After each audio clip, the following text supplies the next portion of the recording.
Welcome sa ating munting YouTube channel. Please support my videos. Comment, like and subscribe po mga idolo. Maraming salamat po. Story present. Super Devo Uling System. Kabanata 2061 Paghihiganti.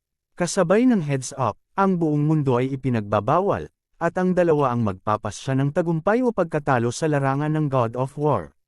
Kung mananalo ang Sword God Clone, maaari niyang pansamantalang dagdagan ang kanyang lakas, ngunit kung matalo siya, ang Sword God Clone at Yezuan ay permanenteng magbabawas ng kanilang combat power ng 10%. Ang kasanayang ito, magagamit lamang ni Yezuan kapag mayroon siyang determinasyon na manalo. Bagamat sinasabing imposibleng talunin ang Sword God Clone, may takdang panahon ang larangang ito ng tagumpay. Kapag tapos na ang oras, talo siya. Hindi ito ang punto ay ang pagpapalawak ng larangan ng God of War, Shu Lao, Black Horn, Undead Swordsman, Black Gold Swordsman, at Golden Demon ay lahat ay maaaring kumilos. Sa madaling salita, ito ay isang gang fight. Anong nangyayari? Nagulat ang Eternal Monarch ng Bingfeng Villa. Nakita niyang huminto ang galaw ng ibang tao, maging ang fearsome sword energy ay ganoon din. At siya, at ang mga kaaway na iyon, ay maaaring kumilos. Anong nangyari? Bago pa siya makapag-react, nag-clone lang ang Sword God at ang iba pa. Bagamat sinasabing siya ang Eternal Monarch, ang kanyang mga kamao ay hindi magagapi ng 4 na kamay, at hindi nagtagal, siya ay binomba at napatay ng Sword God clone. Ding, natamo ng host ang Undefeated God of War effect. Sa tunog ng system prompt na ito, ang lakas ni Yezuan at ng mga alagang hayop ay tumaas lahat. Nadouble din ang bilis ng pagpatay. Mapangahas, sa sandaling ito, isang marahas na sigaw ang biglang dumating mula sa langit, at ang Sword God clone ay lumingon upang tumingin, at nalaman na may ilang malalakas na hininga na dumadaloy patungo sa kanya. Narito na ba ang itaas na antas ng Bingfeng Villa? Tinitigan ito ng Sword God clone at nalaman na dalawa sila, na nakita niya sa mga alaala ng mga disipulo ng Xiantian sect. Ang dalawang pangalawang ranggo na emperador na ito ay eksaktong mga mamamatay tao na pumatay sa mga Shanshanman pataas at pababa. Sa wakas natagpuan na kita, mamatay. Galit na galit si Yezuan, at direktang hinayaan ang Sword God clone na patayin siya. Sa isang iglap, lumipad siya sa likod ng isang tao, at pagkatapos ay naglaslas gamit ang isang espada. Nakakalungkot lang na ang kabilang partido ay may Eternal Emperor artifact, at isa rin siyang second-rank Emperor. Bagamat may boosting effect siya ng Undefeated God of War, hindi niya masisira ang depensa ng kalaban. Humph! Malamig na sumangot ang lalaki, tumalikod at pinalipad ang Sword God clone. Ngayon, ang Sword God clone ay hindi maaaring basagin ang depensa ng kalaban, ngunit sa ibaba, hindi kinakailangan.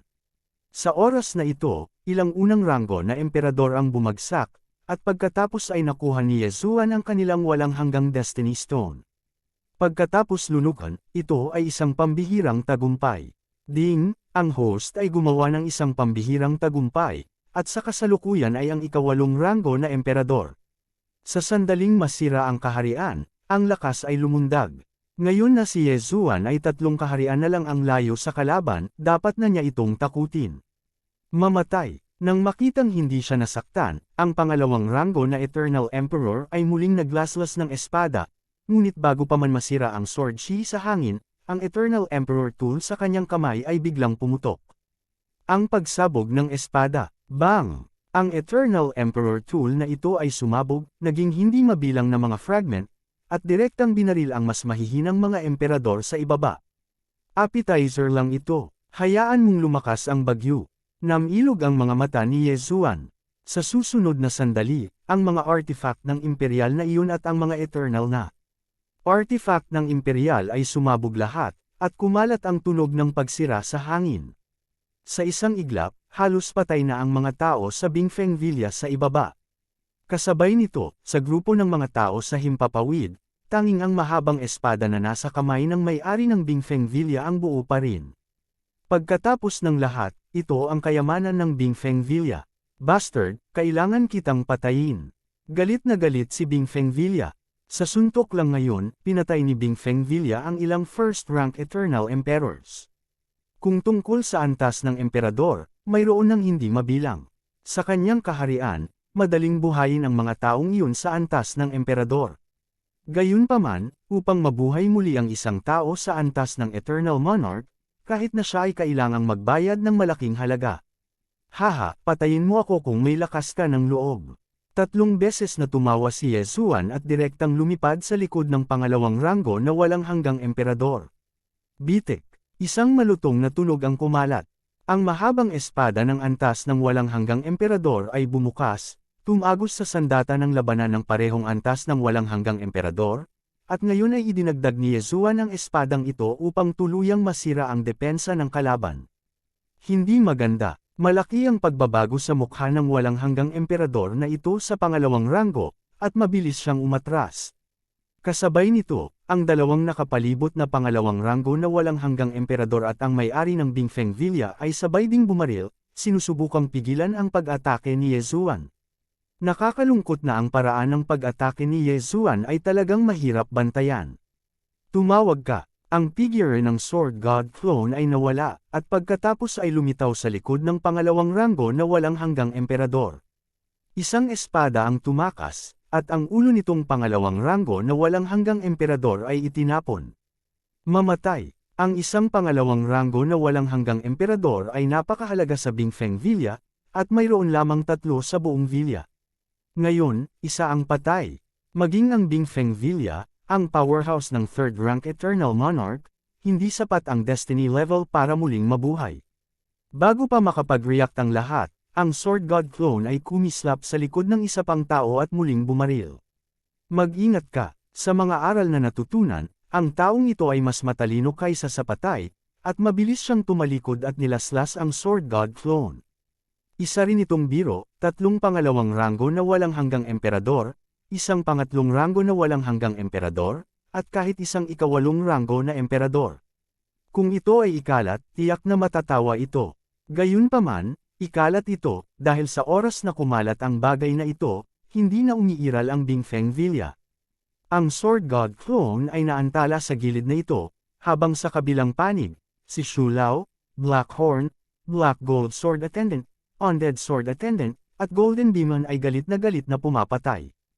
Ang Black Gold Swordsman ay maaaring palakasin gamit ang ore at mga katulad nito, at ang Undead Swordsman ay maaaring palakasin gamit ang Heaven and Earth Treasures ng Death Attribute. At dahil nasa kaharian sila ni Yesuan, kitang-kita ang epekto ng pagpapalakas. Sa oras na ito, Wang Lei, biglang umalangaw ang malakas na sigaw sa kalangitan. Kaagad pagkatapos, isang bangkay ang nahulog mula sa himpapawid, at nang ito ay nahulog sa kalahati, ito ay nawala sa manipis na hangin. Ang isa pang pangalawang ranggo na walang hanggang emperador ay pinatay ng Sword God clone. Sa ngayon, mayroon lamang isang 2nd rank Eternal Emperor at ang 3rd rank Eternal Emperor, ang may-ari ng Bingfeng Villa. Para sa mga unang ranggo na walang hanggang emperador, matagal na silang namatay. Halip dam-aikit sa iyong mga baril. Namumula ang mga mata ni Bingfeng Villa, at gumawa siya ng mahirap na desisyon. Kumuha siya ng mapusyaw na asul na bato mula sa Qiankun Ring, at binalot ito ng tadhana. Sa susunod na sandali, ang Bingfeng Villa ay isang blizzard. Nagtaas ng kilay si Yesuan at naramdaman ang pagbaba ng temperatura sa paligid. Ang buong Bingfeng Villa ay agad na tumigas. Hindi lamang iyon, ngunit maging ang mga buhay na tao ay pareho.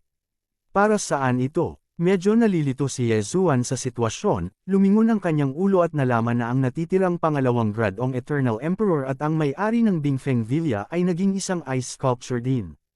Bilang karagdagan, nariyan ang itim na gintong Escrimador, ang undead na Escrimador, ang matandang puno, ang itim na sungay, at ang malaking gintong demon.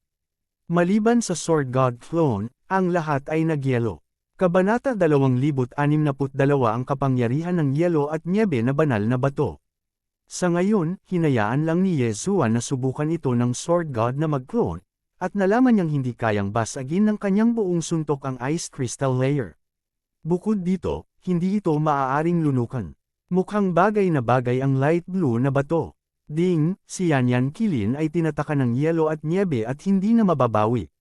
Ding, ang lumulunok na Black Scale Dragon ay tinataka ng yelo at nyebe at hindi na mababawi. Ding, ang Black Gold Swordsman ay tinatakan ng yelo at nyebe at hindi na mababawi. Ding, Immortal Sword Servant ay tinatakan ng yelo at nyebe at hindi na mababawi. Isang serye ng system prompt ang tumunog sa isipan ni Ye Zuan. Ngayon, gulo, si Xu Lao at ang iba pa ay nagyelo, hindi patay, kung hindi, maaari silang mabuhay muli. Gayunpaman, may paraan si Ye Zuan, at iyon ay ang paggamit ng Divine Sword Art. Sa sandaling ito, siya ay nahulog lamang sa lupa, at pagkatapos ay ang kanyang mga mata, at direktang ginamit ang kanyang trompeta.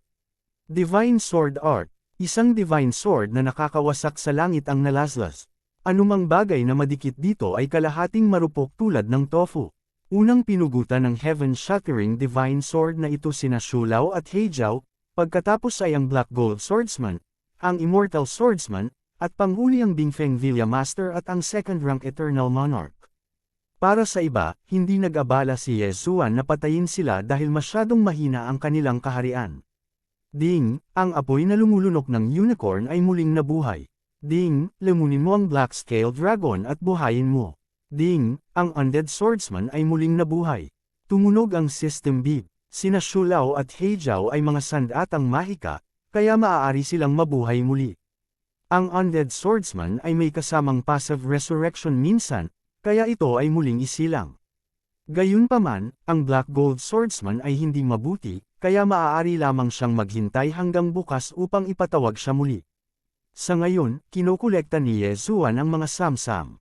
Napakayaman din ng Bingfeng Vilya na ito, at maraming kayamanan ng langit at lupa sa Tiankunring ng may-ari. Ding, ang host ay nakagawa ng isang pambihirang tagumpay, at kasalukuyang isang rank 9 emperor. Sa labanang ito, malaki ang natamo ni Ye Zuan at 2 beses itong nagtagumpay. Sa oras na ito, ang antas ng kanyang kapalaran ay umabot na sa 64, at siya ay kaunti pa bago siya maging isang walang hanggang emperador. Gayunpaman, ang mga bagay ay hindi pa tapos. Matapos linisin ni Ye Zuan ang larangan ng digmaan, isang figure ang biglang lumitaw sa kalangitan.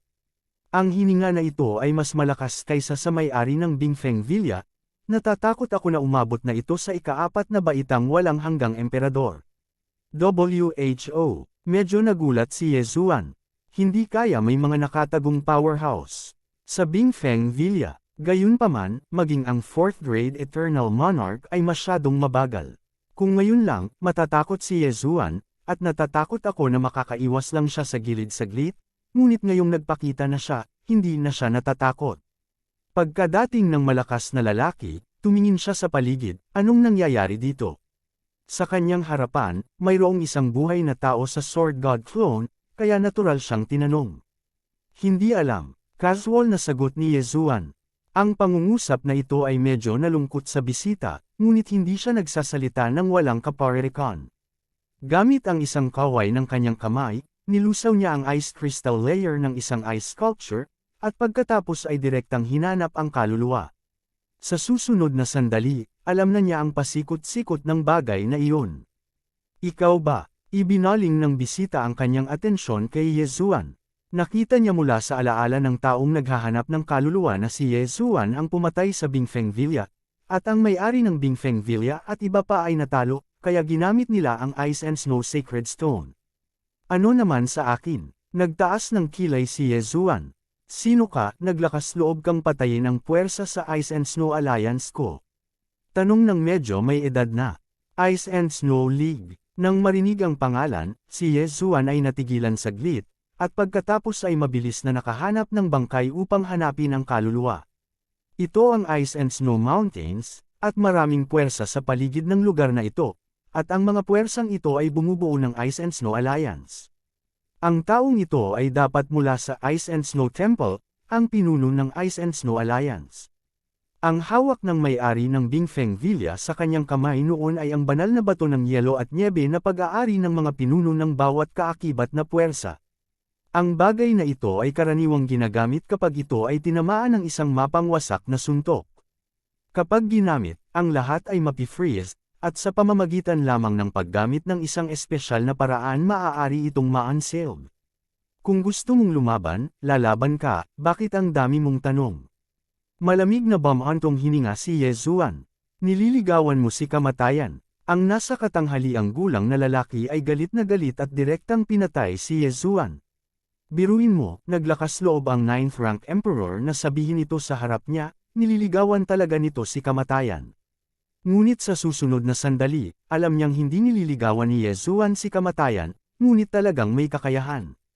Sa isang iglap, inatake siya ng maraming tao. Sa pagkakataong ito, buong lakas din ang pag-atake ni Yezuan, at ang kalaban ay hindi isang cultivator ng espada, kaya ang kanyang lakas ay bumaba ng 30%. Dati, nang hindi gumawa ng isang pambihirang tagumpay si Yezuan, sa ilalim ng pagkubkob ng napakaraming tao, tila siya ay panatag. Ngayong nakagawa na siya ng isang pambihirang tagumpay, ang kanyang lakas ay sumailalim sa napakalaking pagbabago, at dapat na mas madaling harapin ito. Gayunpaman, maaaring hindi ganoon kadaling patayin ang nasa katanghaliang gulang na lalaking ito. Boom! Agad namang nag-away ang dalawa. Ginamit pa rin ni Yezuan ang mga taktika sa pagkubkob, sinalakay ni Old Shu, He Jiao, Undead Sword Attendant at Sword God Clone mula sa 4 na direksyon. Ang nasa katanghaliang gulang na lalaking ito ay mayroon ding Eternal Emperor Artifact, kaya maaari lamang itong ubusin ni Yezuan. Nagtagal ang labanang ito. Saan nanggaling ang mga taong to? How dare they provoke my Ice and Snow Alliance? Ang nasa katanghaliang gulang na lalaki ay nag-isip sa kanyang puso, sinuri ang kanyang banal na kapangyarihan, isang ikatlong bahagi na lamang nito ang natitira. Sa labanan ngayon, patuloy niyang pinatay sina Shu Lao at He Jiao, ngunit ang dalawa sa kanila ay maaaring patuloy na muling mabuhay, na napakahirap. Bukod dito, ang lakas ng undead swordsman na nakasuot ng white bone armor ay mas nakakatakot. Ang kanyang pag-atake ay talagang makakasira sa tadhana. Bumalik ka at ipaalam sa Hallmaster. Agad na nagdesisyon ang nasa katanghaliang gulang na lalaki. Kung dati, maaari niyang direktang kunin ang token ng komunikasyon at direktang iulat ito. Ngunit sa ilalim ng pagkubkob ng 4, hindi niya mailabas ang kanyang mga kamay. Sa oras na ito, nakita ni Yezuan ang intensyon ng kabilang partido at agad na bumaril ng buong lakas. Layunin ng Death Sword. Ang malamultong mga mata ng Undead Sword Servant ay biglang kumislap, at isang nakakatakot na pag-atake ang inilunsad. Ang espadang ito ay ang kakaibang panlilinlang ng Undead Sword Attendant. Sa pagpigil ni Shu Lao, He Jiao at ang Sword God Clone, ang nasa katanghaliang gulang na lalaki ay walang paraan upang maiwasan ito at direktang nataman. Bitik. Ang set ng Eternal Emperor Artifact sa kanyang katawan ay direktang nabasag, ngunit ang hakbang na ito ay hindi pumatay sa kanya, ngunit malubhang nasugatan lamang. Kinilig ang nasa katanghaliang gulang, at pagkatapos ay ginamit niya ang tanging banal na kapangyarihan para gamitin ang kanyang trump card. Isang paglalakbay sa yelo at nyebe. Sa isang iglap, ang nasa katanghaliang gulang na lalaki ay naging streamer at tumangay sa malayo. Sobrang bilis. Nagtaas ng kilay ang Sword God Clone. Biglang-bigla ang eksenang ito na hindi man lang niya magamit ang Eye of Assassination. Gayunpaman, may Death Pursuit Order ang kabilang partido, kaya hindi siya makakatakas. Chase. Sa ngayon, naghahabulan si Yezuan. Kasabay nito, alam din niya na ang taong ito ay dapat na tumakas pabalik sa Ice and Snow Temple, ang pinuno ng Ice and Snow Alliance. Ilang araw ang habulan na ito. Pagkalipas ng ilang araw, naramdaman ni Yezuan na pinatay siya ng kabilang partido, at tila gumaling na siya mula sa kanyang mga pinsala. Kabanata 2063 Templo ng Yelo at Nyebe. Gayunpaman, pagkatapos na muling makilala ni Yezuan ang kabilang partido, napagtanto niyang tumawag ang kabilang partido para sa isang katulong. Sa oras na ito, kaharap ni Yezuan ang ikatlo at ika-4 na baitang walang hanggang emperador. Itong batang ito ang malubhang nanakit sa iyo. Nakakunot noong tanong ng isang maputi ang buhok. Naramdaman niya na si Yezuan ay isa lamang ika-9 na ranggo na emperador, hindi kahit isang walang hanggang emperador. Paano niya seryosong sasaktan ng isang pang-4 na ranggo na walang hanggang emperador? Oo, kakaiba ang lakas ng batang ito, winasak niya ang Dingfeng Villa. Tumango ang medyo may edad na. Paano ito posible? Siya ay isang pang-9 na ranggo na emperador, paano niya masisira ang Dingfeng Villa? Hindi makapaniwala ang matanda. Gayunpaman, ito ay isang katotohanan na ang mga nasa katanghaliang gulang ay malubhang nasugatan. Kung talagang makakasakit sila ng mga nasa katanghaliang gulang, ano ang silbi ng pagsira sa isang Bingfeng Villa? Kung ganoon nga, hulihin mo siya at ibalik sa Panginoon ng palasyo. Nakahanda na rin ang matanda. Malapit na ang labanan. Ang susunod na eksena, syempre, hindi na kailangang sabihin, ay syempre ang Sword God clone ay kinubkob ng 3 tao at binugbog, ngunit si Yezuan ay pansamantalang walang kapangyarihan. Gayunpaman, mayroon pa rin siyang plano. Sa nakalipas na ilang araw, natagpuan na ng kanyang Diyos ang pagbuo ng teleportasyon na humahantong sa ika-6 na layer ng langit, at dumating sa ika-6 na layer ng langit. Dati, ang Sword God clone ay pinalaki ng sect master ng Xian Tian sect, kaya ang kanyang Diyos ay nasa Wuxiang Tian pa rin. Ngayon, ito ay sa wakas up. Hindi ito ang punto ay napagkatapos niyang umakyat, ginamit niya ang Void Spirit Armor upang sakutin ang mga pangunahing puwersa. Ding, itinaas ang Destiny level ng host sa 67. Ding, ang host ay gumawa ng isang pambihirang tagumpay, at kasalukuyang isang first-grade Eternal Emperor. Yezuan, biglang sumulpot. Mula sa ika-9 na baitang emperador hanggang sa unang baitang walang hanggang emperador, bagamat ang paglukso ay hindi kasing laki ng buhay at kamatayan na emperador ng tao tungo sa kalahating hakbang na emperador, ngunit ang lakas ay sumusulong din ng mabilis. Siya ay orihinal na binitay at binugbog, ngunit pagkatapos ng pambihirang tagumpay, ang Sword God ay nag-clone, Shu Lao, Black Horn, Immortal Sword Attendant, Black Gold Sword Attendant ay lahat ay nakataas sa antas ng Eternal Monarch. Lakas, mahigit 10 ulit sa isang iglap. Ano? Nagulat ang 3 na kumubkob kay Yezuan. Ano ang sitwasyon? Ilang tao ang biglang pumasok mula sa ika-9 na ranggo na emperador hanggang sa walang hanggang emperador, na ikinagulat nila. Sa susunod na sandali, kailangan nilang magbayad ng mabigat na halaga para sa kanilang pag-uugali ngayon. Bitik, biglang kumalat ang isang malutong na tunog, at ang Eternal Emperor artifact sa maputing buhok ay biglang nabasag at napatay. Tapos, may isa pang tao. Hindi, isang paglalakbay sa yelo at nyebe. Ang mukha ng nasa katanghaliang gulang na lalaki ay nagbago ng husto, at muli niyang nilero ang kanyang trompeta, ngunit sa pagkakataong ito, ang bilis ni Yezuan ay nagpapatuloy. Bitik, kumalat ang isa pang malulutong na tunog. Sa oras na ito, ang lakas ng Sword God clone ay mas malakas kaysa dati, dahil nilamon niya ang kapalaran ng matanda at ng ibang tao. Bagamat hindi siya nakalusot sa second-rank Eternal Monarch, nag-improve din siya. Hinding-hindi ka pababayaan ng aking Ice and Snow Temple. Alam ng nasa katanghaliang gulang na siya ay mamamatay, kaya sumigaw siya sa langit. Nakakalungkot na si Yezuan ay walang kahit kaunting ideya ng pagpapakita ng awa. His, ang ulo ng nasa katanghaliang gulang na lalaki ay nalaglag at nahulog sa lugar. Pagkatapos, inalis ni Yezuan ang kanyang katawan at kapalaran. 3 pang-4 na baitang Eternal Emperor's Eternal Destiny Stones, kasama ang 3 Qiankun Rings, hayaan si Yezuan na makakuha ng marami. Sa isang kisap mata, muling lumakas ang kanyang hininga. Ding, nakalusot ang host, at kasalukuyang second-rank Eternal Emperor. Silang 3 ang mga tagapangasiwa ng Ice and Snow Temple, at malaki ang halaga nila. Pagkatapos, hinanap niya ang mga kaluluwa ng 3 bangkay upang malaman. Ice and Snow Alliance, ang pinunong puwersa ay ang Ice and Snow Temple, at mayroong 13 puwersa ng alyansa sa ilalim ng pamumuno nito, at isa na rito ang Bingfeng Villa. Sa oras na ito, isang pangalan ang biglang nakakuha ng atensyon ni Yezuan. Ice and Snow God Stone. Sa Ice and Snow Temple na ito, mayroon talagang Ice and Snow God Stone. Tumaas ang kilay ni Yezuan. Ang Ice and Snow God Stone ay ang parehong materyal na kailangan ng 5-element swordsman sa Invincible Swordsman. Bilang karagdagan, ang mapusyaw na asul na bato na nagyelo sa lahat noon ay nabuo ng condensed ice slag ng Ice and Snow God Stone, na tinatawag na Ice and Snow Holy Stone. Hindi lang iyon, bukod pa sa Ice and Snow Temple na ito, may 4 pang puwersa na magkatabi sa Ice and Snow Temple. Ibig sabihin, may 4 na uri ng mga templong ginto, kahoy, apoy at lupa sa 5 elemento. Nagkataon lang na sa 4 na templong ito, may katumbas na banal na bato. Hanggat nagpapatuloy si Yezuan, maaari niyang simulan ang 5-element swordsman, na ang kapangyarihan sa pakikipaglaban ay mataas sa mga invincible swordsman. Ang 5-element swordsman ay nasa ikalima sa lahat ng swordsman. Kung ito ay ma-activate, ang lakas ay tataas ng mabilis. Nanliit ang mga mata ni Yezuan, at nagwalas siya sa direksyon ng Ice and Snow Temple. Ang Ice and Snow Temple na ito ay maaari ding ituring bilang isang hegemon.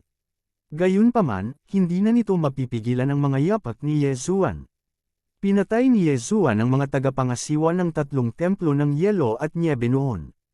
Mula sa kanilang mga alaala, nakuha ni Yezuan ang paglalakbay sa Yelo at Niebe. Ang martial art na ito ay lubhang kapaki-pakinabang sa nagyayelong mundong ito, at ang bilis nito ay mas mabilis kaysa sa paglipad ng Megatron. Makalipas ang 3 araw, dumating ang Sword God clone sa Ice and Snow Temple, at pagkatapos ay sa tulong ng isang tunay at huwad na maskara, nag-transform siya sa isang nasa katanghaliang gulang na lalaki at pumasok sa Ice and Snow Temple. Naglakad-lakad muna siya at nagtanong. Gayunpaman, ang pagkawasak ng Bingfeng Villa ay hindi nakakuha ng atensyon ng Ice and Snow Temple, dahil inakala nilang neresolba na ang usapin. Sa makatuwid, nais ni Yezuan na gamitin ang disguised identity upang isa-isang alisin ang mga tao sa Ice and Snow Temple.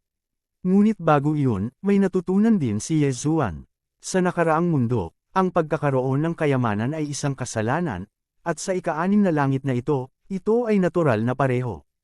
Mayroon ding mga tao na may ideya na maglaro ng bato ng Diyos ng Yelo at Niebe, ngunit lahat sila ay na-freeze ng master ng templo ng Yelo at Niebe.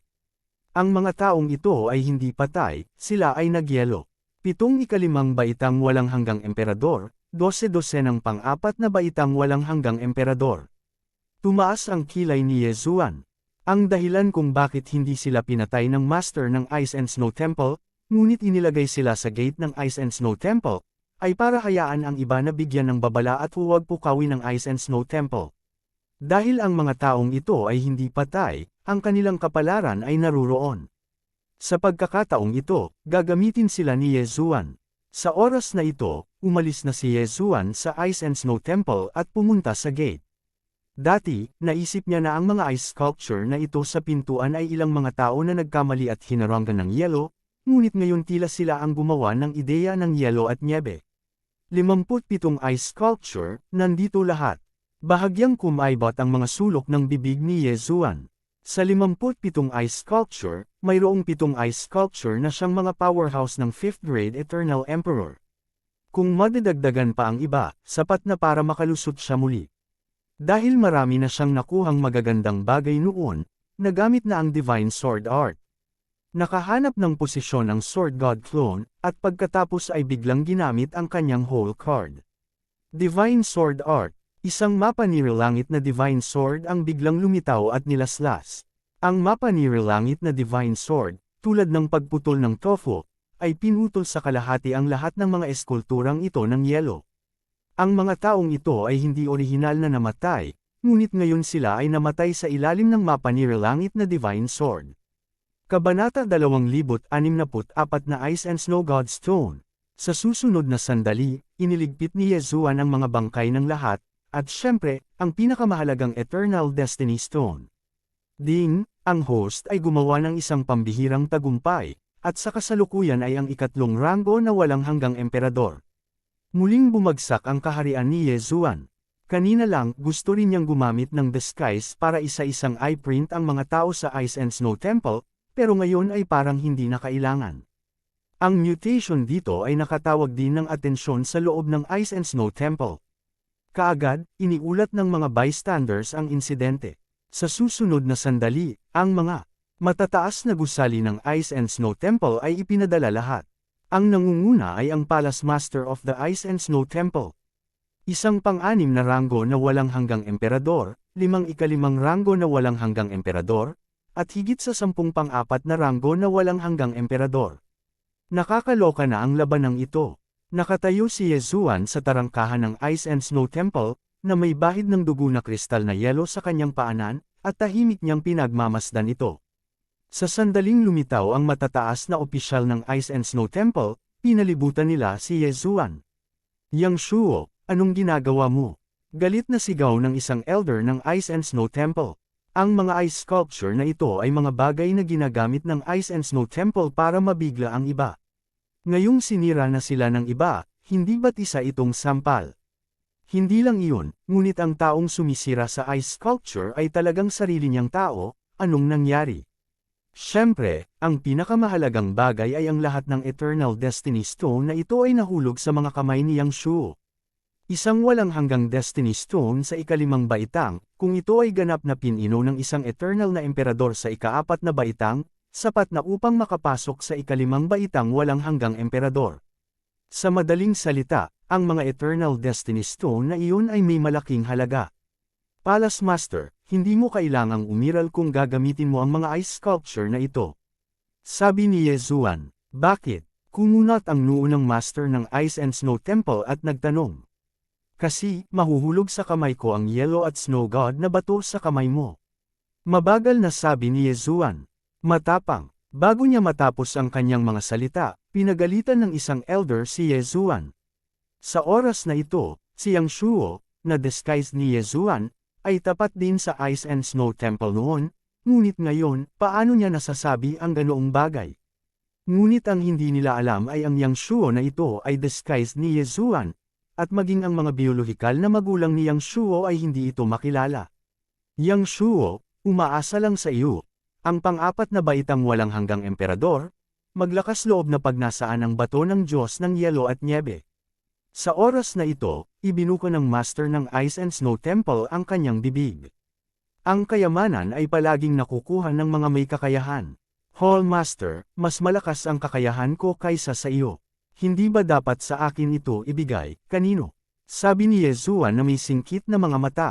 Bastos ka, kahit hindi mo tingnan ang sarili mo, maglakas loob kang magsabi ng ganyan. I want you to know what it means to be high. Galit na sumigaw ang isang elder at sumugod kay Yezuan. Ang 5th grade Eternal Emperor, kung ito ay para sa nakaraang Yezuan, ito ay napakahirap. Ngunit ngayon, isa na siyang 3rd grade Eternal Emperor, at hindi siya natatakot. Sa isang iglap, ibinalik niya ang mata ng pagpatay at kumislap sa likod ng kalaban. Bitik, sa isang malutong na tunog, ang walang hanggang emperador ng elder ay nabasag, hindi lamang iyon, ang kanyang buong ulo ay nahati, at siya ay namatay kaagad. Ang 5 5th grade Eternal Emperors ng Ice and Snow Temple ay 4 na lang ang natitira. Nagulat ang audience. Yang Shuo, napakalakas ng loob mo. Anong lakas ng loob mo? Kaagad, galit na nagsigawan ang mga matatanda. Si Yang Shuo, ang tagapangasiwa ng Ice and Snow Temple, ang pang-4 na ranggo na walang hanggang emperador, ay hindi masyadong makapangyarihan, ngunit mayroon din siyang kaunting bigat sa Ice and Snow Temple. Gayunpaman, ngayon, ito pala ay isang Handblade Elder. Bago hinintay na bumagsak ang boses ng matanda, muling kumislap ang figure ni Yezuan at pumunta sa likuran ng kabilang partido. Bitik. Ang isa pang malutong na tunog ay kumalat, at ang ulo ng matanda ay inihagis sa hangin. Isa pang tadhana ang nahulog sa mga kamay ni Yezuan. Ngayon, sa Ice and Snow Temple, ang 3 dakilang 5th rank Eternal Monarchs na lang ang natitira. Kamatayan sa korte. Galit na galit ang Master ng Ice and Snow Temple. Ang bawat ikalimang baitang walang hanggang emperador ay ang pundasyon ng Ice and Snow Temple. Ngayon 2 sa kanila ang namatay ng sabay-sabay. Sa kanyang lakas, natatakot ako na hindi na sila muling mabubuhay. Anuman ang mangyari, mamamatay si Yezuan. Sa isang iglap, direktang kumilos ang Master ng Ice and Snow Temple. Gayunpaman, ang kanyang kaharian ay 3 lamang ang mas mataas kaysa kay Yezuan. Ano ito? Ayusin mo muna yung iba. Kaagad, pinakawalan ng Sword God clone sina Shu Lao, He Zhao, He Jin Sword Attendant, at Undead Sword Attendant. God of War Mount. Ang Sword God clone ay muling nagpatawag ng isang makapangyarihang katulong. Dahil sa pagkumpleto ng random na gawain noon, ginagantimpalaan ng system ang God of War Mount ng gold level para sa conservative summoning. Ngunit sa pagkakataong ito, hindi gold level mount ang ipinatawag, kundi platinum level mount. Ang lumitaw sa harap ni Yezuan sa sandaling ito ay isang nagniningas na pulang phoenix. Ang phoenix na ito ay tinatawag na Evil Fire Phoenix. Ang yelo at apoy ay hindi magkatugma. Sa sandaling lumitaw ang masamang Fire Phoenix na ito ay nakatali sa Master ng Ice and Snow Temple. Noong una, gustong harangan ni Yezuan ang Master ng Ice and Snow Temple, ngunit ngayon ay tila hindi na niya ito kailangan. Sinamantala ni Yezuan ang pagkakataong ito, agad na nakipagtulungan si Yezuan sa iba at unang niresolba ang lahat ng matatanda ng ikalimang baitang walang hanggang emperador at ang mga katiwala ng ikaapat na baitang walang hanggang emperador. Ang prosesong ito ay tumatagal lamang ng 3 segundo. Pagkatapos, ang Master ng Ice and Snow Temple ay naging isang hubad na commander. Saan ka banal? Ang Master ng Ice and Snow Temple ay hindi maiwasang magtanong. Sa ganoong lakas, imposibleng magtrabaho siya sa ilalim niya sa loob ng maraming taon. Ang Yang Shuo na ito ay tiyak na hindi ang kanyang sarili. Dahil same time mong tinanong ang tanong, pagkatapos ay sasabihin ko sa iyo ng may malaking awa. Ang mga sulok ng bibig ng Sword God Clone ay bahagyang kumaibot, na nagpapakita ng orihinal nitong hugis. Oo naman, hindi si Yang Shuo. Kaya lang huli na nang tumugon ang Master ng Ice and Snow Temple. Sa oras na ito, nalutas na ni Yezuan ang lahat, kaya ang susunod na hakbang ay harapin ang Master ng Ice and Snow Temple. Mata ng assassination. Sa isang iglap, si Yezuan ay sumugod muli sa likod ng Temple Master of the Ice and Snow Temple, at pagkatapos ay naglaslas gamit ang isang espada. Siyong! Ang pag-atake na ito ay hinarang ng isang Eternal Emperor artifact, na tila hindi ordinaryong kalidad. Itong Eternal Emperor artifact na ito ay ibinigay sa akin ng Master, paano ito masisira kung ito ay nasira? Malamig na umungol ang Master ng Ice and Snow Temple. Gayunpaman, ito ay wala kay Yezuan. Ito ay hindi isang bagay na maaaring gawin sa oras. Gaano man katigas ang baw ng pagong, ito ay mababasag balang araw. Kahit na ang mga patak ng tubig ay maaaring tumagos sa bato. Hindi natatakot si Yezuan na hindi ito masira. Tsaka ang dami nila. Boom! Nakakabingi ang tunog ng labanan. Sword God Avatar, Black Gold Sword Attendant, Undead Sword Attendant, Shu Lao, Black Horn, Evil Fire Phoenix. Ang 6 na kumukubkob sa mga Master ng Ice at Snow Temple, ang mga kalaban ay walang galit at mapipilitan lamang na ipagtanggol. Hindi nagtagal at medyo nawala ng magawa ang Master ng Ice and Snow Temple, at unti-unting naging malungkot ang kanyang mukha. Gusto mo ba ng Ice and Snow God Stone? Well, ibibigay ko sa iyo. Ang Master ng Ice and Snow Temple ay biglang sumigaw ng galit at naglabas ng asul na bato. Ang asul na batong ito ay ang kayamanan ng Ice and Snow Temple, ang Ice and Snow God Stone. Ang Master ng Ice and Snow Temple ay hinawakan ito ng mahigpit sa kanyang kamay at binalot ito ng banal na kapangyarihan. Sa susunod na sandali, humihip ang blizzard sa Ice and Snow Temple. Kabanata 2065 Elemento Templo. Ang blizzard na ito ay 100 beses na mas marahas kaysa sa nauna sa Bingfeng Villa. Sa isang iglap, nagyelo ang mga bagay sa paligid. Ang Black Gold Swordsman, Undead Swordsman, Elder Shu, Black Horn at maging ang Evil Fire Phoenix, ang Platinum level na God of War mount, ay na-freeze lahat. Kaya lang, naligtas ang Sword God Clone. Ano, ikaw? Nagpanik ang may-ari ng Ice and Snow Temple, dahil sa sandaling lumabas ang Ice and Snow God na bato, kahit siya ay kailangang magyelo. Sa oras na ito, hindi na makagalaw ang ibabang bahagi ng katawan niya. Tumingin siya kay Yezuan na may pagtataka. Bakit immune si Yezuan sa mga epekto ng Ice and Snow God Stone? Sok-sok. Ngumisi si Yezuan at tumingin sa Ice and Snow Temple Master na naging isang ice sculpture. Nagpakamatay ang Master ng Ice and Snow Temple, na naaayon sa kanyang intensyon, dahil sa ganitong paraan, hindi makagalaw ang Master ng Ice and Snow Temple, at hinayaan siyang katayin.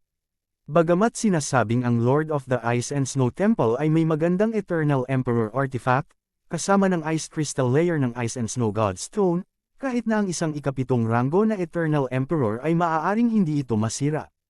Ngunit, huwag kalimutan, si Yezuan ay may hindi mapigilan na kasanayan sa mahika. Ang dahilan kung bakit unang nalutas ni Fang kay Yezuan ang iba ay dahil inaasahan niya ang ganoong solusyon. Sa ngayon, maliban sa Sword God Clone, ang lahat ay nagyelo, para lang kopyahin ang eksena sa oras na iyon. Tulad ng dati, pinagsama niya ang mga ice sculpture na ito, at pagkatapos ay nilaslas. Divine Sword Art, kanya. Noong nakaraang pagkakataon, ginamit ng may-ari ng Bingfeng Villa ang banal na bato ng yelo at nyebe na pinalapot mula sa ice slug ng Diyos ng Yelo at Nyebe. At sa pagkakataong ito, ginamit ng Ice and Snow Temple Master ang Ice and Snow God Stone, na higit sa 100 beses na mas malakas kaysa sa Ice and Snow Holy Stone. Pero kahit ganun, walang kwenta. Sa isang iglap, ang lahat ng ice sculpture, kabilang ang Master ng Ice and Snow Temple, ay nahati sa dalawa ng heaven-shattering divine sword at namatay sa kalunos-lunos na lugar. Si Yezuan, direktang nakuha ang kapalaran ng ika-6 na baitang walang hanggang emperador. Gayunpaman, dahil katatapos lang niyang makapasok, ang grupong ito ng Destiny ay nagtaas lamang ng antas ng Destiny para sa kanya at hindi na muling makalusot. Sa pagkamatay ng Temple Master ng Ice and Snow Temple, hindi na kailangang umiral ang Ice and Snow Temple na ito. Sa ngayon, hinayaan ni Yezuan ang nabuhay na muli na sina Shulao at Heijiao na dalhin ang buong Ice and Snow Temple sa devouring space. Ding, matagumpay na nalunok ang Ice and Snow Divine Stone, at 20% ang opening level ng kasalukuyang 5-element Sword Servant. Nag-prompt ang system. Ang 5-element Swordsman ay nangangailangan ng 5 partikular na materyales para ma-activate. Ang kapangyarihang panlaban nito ay nasa 5 sa lahat ng mga swordsman, at ito ay napakalakas. Alam mo, ang undead na Escrimador ay halos hindi nakapasok sa nangungunang 10. Pagkatapos, nagsagawan ng soul search si Yezuan para sa master ng Ice and Snow Temple. Ang pinakamalapit ay ang templo ng patay na kahoy. Tumaas ang kilay ni Yezuan. Sa patay na kahoy na templo na ito, mayroong isang patay na kahoy na Diyos na bato, na kung ano mismo ang kailangan upang mabuksan ang 5 elemento na Sword Servant. Sa sandaling ito, si Yezuan ay patungo sa templo ng mga patay na puno. Bagamat si Yezuan ay gumagawa ng duwag ngayon, kailangan niyang gawin ito upang mahanap si Luo sa Jiushangtian sa lalong madaling panahon. Higit pa rito, hanggat siya ay sapat na malakas sa hinaharap, maaari niyang buhayin ang mga taong ito, at kahit nabigyan sila ng 100 beses ang mga mapagkukunan ng paglilinang bilang kabayaran. Sa madaling salita, sa pilitang hiniram lang ni Yezuan ang ari-arian ng kabilang partido. Makalipas ang ilang araw, pumunta siya sa Withered Wood Temple. Ang Withered Wood Temple, kumpara sa Ice and Snow Temple, ay mas magandang solusyon pa rin. Gamit ang sarili niyang lakas, madaling nalutas ni Yezuan ang mga tao sa Temple of Deadwood, at pagkatapos ay tinanggap ito sa devouring space. Sa sandaling ito, siya ay nasa bingit na ng paglusob, at sa kaunti pang tadhana, maaari na siyang makapasok sa ika-4 na baitang walang hanggang emperador. Gayunpaman, ang Ice and Snow Temple at ang Withered Wood Temple ay sunod-sunod na nawasak, at kumalat din ang balita sa iba pang 3 templo. Nagtipon na ang mga masters ng 3 malalaking templo para maiwasan ang mga aksidente. Kung gusto mong ranggo ang 5 templong ito, ang Ice and Snow Temple at ang Withered Wood Temple ay nasa ibaba ng 5 templo. Sapagkat, ang mga Hall Masters ng iba pang 3 templo ay pawang mga emperador na walang hanggan sa ika-7 baitang, na may pambihirang lakas. Ngunit ano ang tungkol dito? Matapos sirain ni Yezuan ang templo ng Lantang Kahoy, pumunta siya sa templo ng Marahas na Lupa. Ngunit sa pagkakataong ito, naharang siya ng isang grupo ng mga tao sa daan. Naramdaman ni Yezuan, na papunta na siya, na isang grupo ng 12-dosenang tao ang papalapit sa kanya. Hindi bababasa, mayroong siyam na ranggo ng 6 na walang hanggang emperador. Agad niya itong sinulyapan at nakitang may 3 klase ng kasuotan ng mga taong ito. Pagkatapos lamang ng isang sulyap, naunawaan na niya ang pinagmulan ng mga taong ito. Lumalabas na ang pangkat na ito ay ang mga master na inorganisa ng 3 templo, at ang layunin ay makuha muli si Yezuan. Unang winasak ni Yezuan ang Ice and Snow Temple, at pagkatapos ay winasak ang Withered Wood Temple. Sa makatuwid, ang 3 malalaking templo ay nagpadala ng mga tao upang magtipon sa templo ng mga bagyo, na pinakamalapit sa templo ng Lantang Kahoy. Naglakad sila patungo sa templo ng patay na kahoy, at nagkataong nakilala si Yezuan. Oo, siya yun. Sa oras na ito, ang isang tao sa harap ng koponan ay kumuha ng isang lumulutang na shadow spar at sinuri ito. Sa Floating Shadow Spar, ito ang eksena kung saan pinatay ni Yezuan ang master ng Temple of Withered Wood. Bagamat sinasabing ang taong nagtala ng Floating Shadow Spar na ito ay natanggap ni Yezuan sa Swallowing Space, ang Floating Shadow Spar na kanyang naitala ay nailipat sa kalangitan. Ang iba pang tatlong templo, kaya't si Yezuan ay nakilala sa isang sulyap. "You bastard, how dare you do such thing, register your name." Galit na sigaw ng pinuno. "Mamamatay na rin naman ako, walang kwentang malaman ang pangalan ko." Umiling si Yezuan at bamulong. Sa sandaling lumabas ang pangungusap na ito, agad itong pumukaw sa pagkasuklam ng lahat. Big talk, medyo madami bang sasabihin? Bagamat winasak ni Yezuan ang Ice and Snow Temple at ang Withered Wood Temple, pareho sa dalawang templong ito ay mayroon lamang isang rank 6 na Eternal Monarch. Ngunit ngayon, nag-organisa na sila ng 10 Eternal Emperor para arestuhin si Yezuan, kahit na ito ay ika-7 baitang Eternal Emperor, may tiwala silang lumaban. Hindi pa banggitin, si Yezuan ay isa lamang maliit na ika-3 ranggo na walang hanggang emperador. Sige, ibaba mo yan at pag-usapan. Sa sandaling iyon, galit na sumigaw ang pinuno, at pagkatapos, ang lahat ay kumalat sa isang bilog upang palibutan si Yezuan. Ngunit sa sumunod na sandali, nawala ang figure ni Yezuan sa kanilang paningin. Hindi nawala. Nahuli ng ilang tao ang figure ni Yezuan, ngunit nasa likod sila ng pinuno. "Mag-ingat ka," malakas na sigaw ng katabi niya. Sa kasamaang palad, huli na. Bitik. Isang malutong na tunog ang kumalat, at ang Eternal Emperor artifact ng pinuno ay direktang nabasag, at maging ang kanyang ulo ay naputol. May isang idioma na tinatawag ngayon ay hindi tulad ng dati. Bagamat si Yezuan ay kapareho noong winasak niya ang Ice and Snow Temple noong araw na iyon, isa siyang third-grade Eternal Emperor. Gayunpaman, sa panahong ito, ang antas ng kanyang kapalaran ay napabuti. Sa oras na iyon, hindi niya masira ang Eternal Emperor artifact ng Palace Master of the Ice and Snow Temple, ngunit ngayon, sapat na ito. Ang pagkamatay ng pinuno ng pangkat ay nagulat sa lahat, at bago pa sila makapag-react, ang kapalaran ng lalaki ay kinuha ni Yezuan. Pagkatapos, lumakas ang hininga ni Yezuan. Kabanata 2066 na ika-8 ranggo na walang hanggang monarch. Ding, nakalusot ang host, at kasalukuyang emperador na pang-4 na baitang. Sa isip ni Yezuan, isang system prompt ang tumunog. Kung walang breakthrough, malamang na mapaligiran siya at bugbugin na parang buhangin, pero ngayong nakalusot na siya, wala siyang dapat katakutan kahit kanino. Oo naman, pagkatapos ng kanyang pambihirang tagumpay, ang grupong ito ng mga master mula sa 3 pangunahing templo ay talagang isang grupo ng mga lokal na manok at aso, at sila ay binugbog hanggang sa kaibuturan. Sa huli, lahat sila ay pinatay ni Yezuan. Ang Qiankun Ring ay nakuha ni Yezuan. Nilamon din ni Yezuan ang tadhana. Ang grupong ito ng mga tao ay simpleng muling isinilang na mga magulang ni Yezuan. Dahil alam nilang may problema si Yezuan, pumunta sila para bigyan siya ng kapakanan. Ngayon, nakapasok na siya sa 4th grade Eternal Monarch, kaya walang makakapigil sa kanya sa paligid. Ang iba pang 3 malalaking templo ay isa lamang ika-7 baitang walang hanggang emperador, na hindi sapat na katakutan. Sa ngayon, patuloy na nagmamadali si Yezuan. Hanggat nawasak ang 3 templong ito, mabubuksan ang 5 Elements Swordsman. Susunod, sa kanyang sobrang lakas, unang winasak ni Yezuan ang templo ng marahas na daigdig, at pagkatapos ay sinira ang templo ng Yuanjin.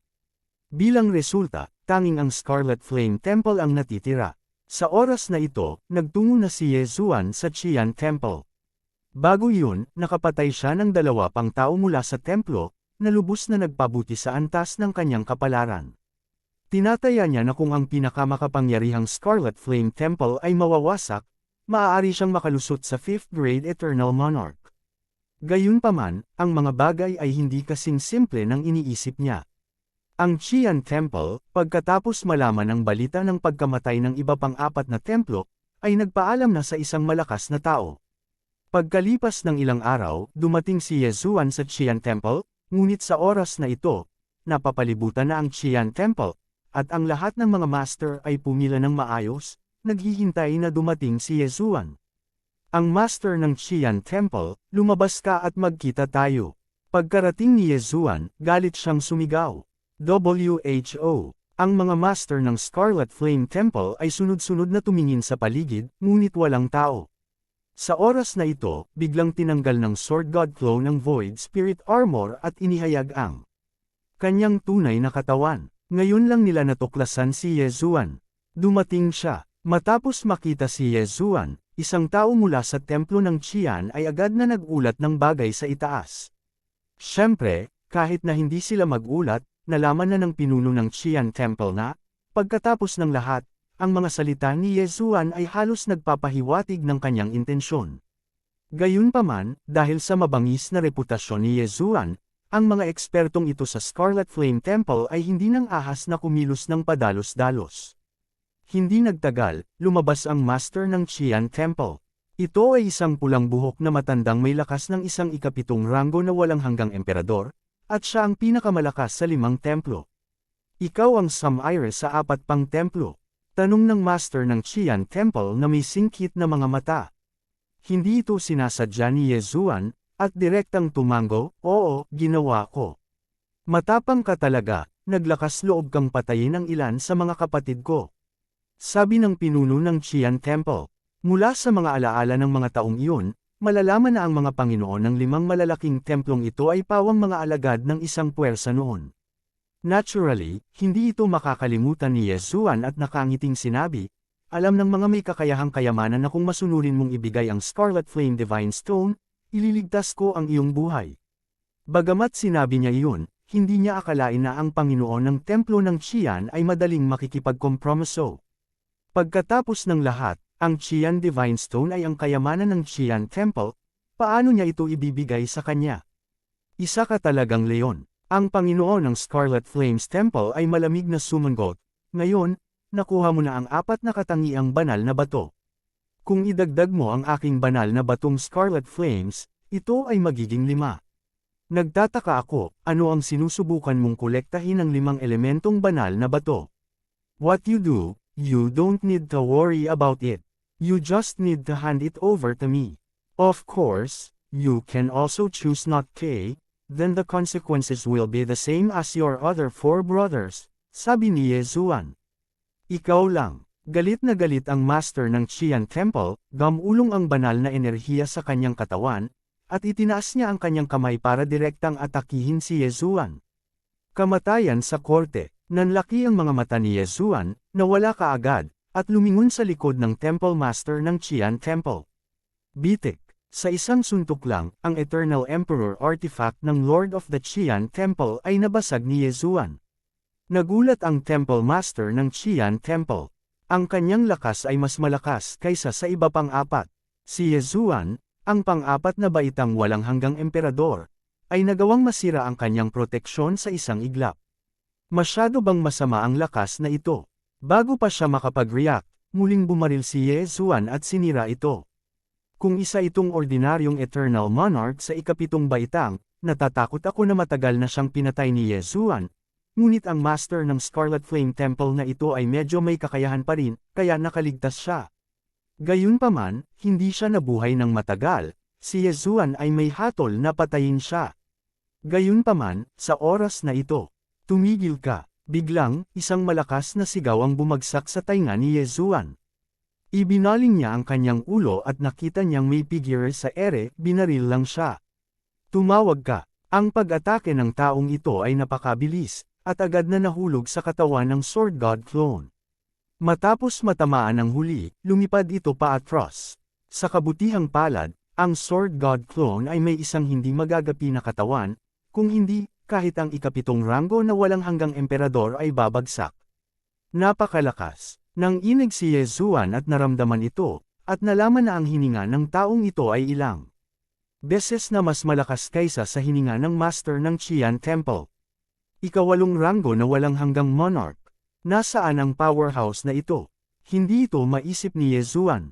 Gayunpaman, sa sandaling makita niya ang mukha ng bisita, isang alaala ang agad na lumitaw. Ang taong ito ay lumitaw sa alaala ng 4 na Hall Masters noon, at nagkaroon siya ng kakaibang relasyon sa 4 na taong iyon. Dahil, ang taong ito ang master ng 5 master ng 5 Elements Temple, si Ko Wenhua. Ang Ko Wenhua na ito ay ang tagapagtanggol ng isang dakilang kapangyarihan sa 5 Elements daw, ang Eternal Monarch of the 8th rank, at itong 5 Elements daw ay isang powerhouse na may kalahating hakbang na dominasyon. Napaisip si Ye Zuan sa kanyang sarili. Bago siya makapag-react, muling bumaril si Ko Wenhua, at tiyak na mamamatay si Ye Zuan. Sa labanang ito, kung ito ay isang normal na laban, hindi magagawang patayin ni Ye Zuan ang kalaban anuman ang mangyari. Kahit na mayroon siyang Divine Sword Art, kailangan niyang tamaan ang kalaban. Gayunpaman, dahil sa ugali ni Ye Zuan, hindi siya pipiliin sa kalaban. Hindi ako lumalaban mag-isa, nanlaki ang mga mata ni Ye Zuan, at agad niyang pinakawalan si Xu Lao at ang iba pa. Ngunit ang kalaban ni Xu Lao at ng iba pa ay hindi itong si Ko Wenhua, kundi ang pinuno ng templo ng Qian. Ang kanyang paraan ng pagtawag sa hangin ay medyo nagulat si Ko Wenhua. Sa ngayon, binaril kaagad ng huli at direktang napatay si Xu Lao at iba pa.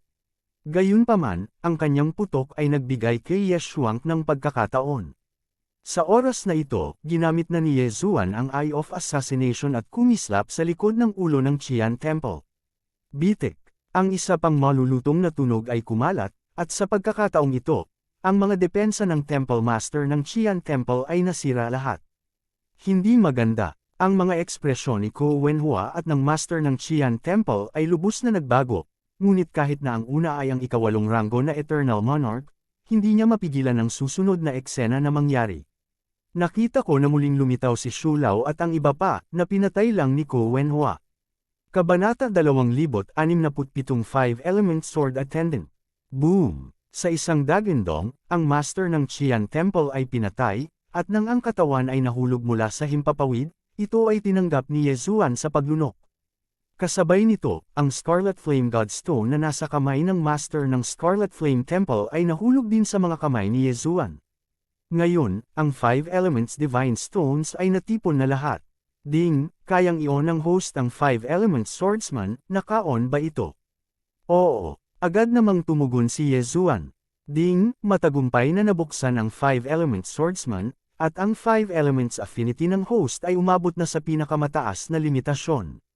Nag-prompt ang system. Ang affinity ng 5 elemento ay umabot na sa pinakamataas na limitasyon.